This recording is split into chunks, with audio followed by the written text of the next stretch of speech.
இப்போ என்ன உனக்கு எதிரிகளே இல்லையா அப்படின்லாம் கேட்டா அப்படிலாம் நான் சொல்ல மாட்டேன். அப்படிலாம் நான் நினைக்கவும் மாட்டேன். அப்படி நினைக்கவும் கூடாது. இப்பவும் சொல்றேன், அரசியல் ரீதியா சொல்றேன், ரெண்டு பேருக்கு நடுவுல தான் போட்டியே.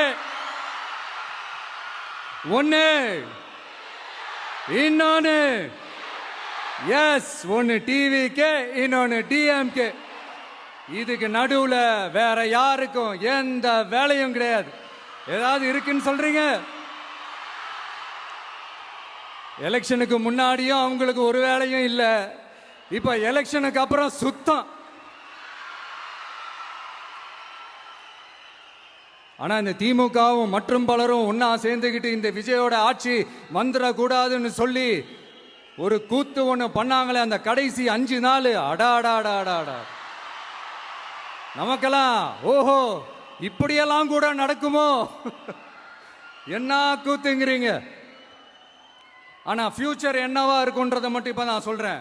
உங்களுக்காக உண்மையா உழைக்க வந்த இந்த விஜயா, இல்ல இந்த விஜயோட ஆட்சி அமைஞ்சிட கூடாதுன்னு தடுக்க நினைச்ச ஸ்டாலின் சாரா, அவ்வளவுதான்.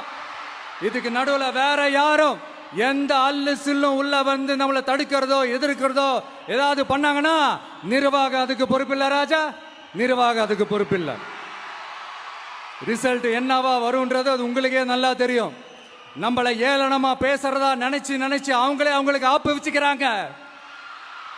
திமுக நம்மளை தடுக்க, திமுக நம்மளை எதிர்க்க, திமுக நம்மளை அவமானப்படுத்த அத்தனையும் நமக்கு நன்மையே.